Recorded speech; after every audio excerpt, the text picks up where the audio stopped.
On the first day of the third month after the Israelites left Egypt, on that very day they came to the desert of Sinai. After they set out from Rephidim, they entered the desert of Sinai, and Israel camped there in the desert in front of the mountain. Then Moses went up to God, and the Lord called to him from the mountain and said, "This is what you are to say to the descendants of Jacob, and what you are to tell the people of Israel. You yourselves have seen what I did to Egypt, and how I carried you on eagle's wings and brought you to myself.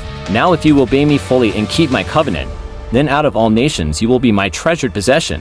Although the whole earth is mine, you will be for me a kingdom, a priest, and a holy nation. These are the words you are to speak to the Israelites." So Moses went back and summoned the elders of the people and set before them all the words the Lord had commanded him to speak.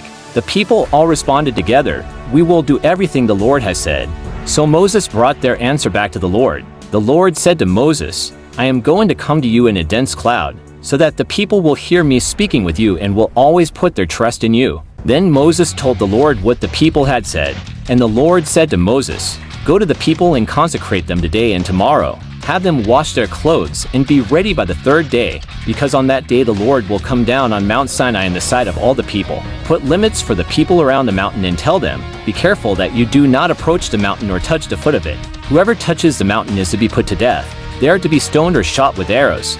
Not a hand is to be laid on them. No person or animal shall be permitted to live. Only when the ram's horn sounds a long blast may they approach the mountain." After Moses had gone down the mountain to the people, he consecrated them, and they washed their clothes. Then he said to the people, "Prepare yourselves for the third day. Abstain from sexual relations." On the morning of the third day, there was thunder and lightning, with a thick cloud over the mountain, and a very loud trumpet blast. Everyone in the camp trembled. Then Moses led the people out of the camp to meet with God, and they stood at the foot of the mountain. Mount Sinai was covered with smoke, because the Lord descended on it in fire. The smoke billowed up from it like smoke from a furnace, and the whole mountain trembled violently. As the sound of the trumpet grew louder and louder, Moses spoke, and the voice of God answered him. The Lord descended to the top of Mount Sinai and called Moses to the top of the mountain.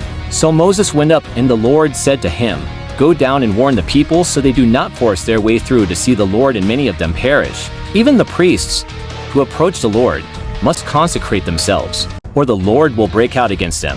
Moses said to the Lord, "The people cannot come up Mount Sinai, because you yourself warned us. Put limits around the mountain and set it apart as holy." The Lord replied, "Go down and bring Aaron up with you, but the priests and the people must not force their way through to come up to the Lord, or he will break out against them." So Moses went down to the people and told them. Exodus 19 to 125 9.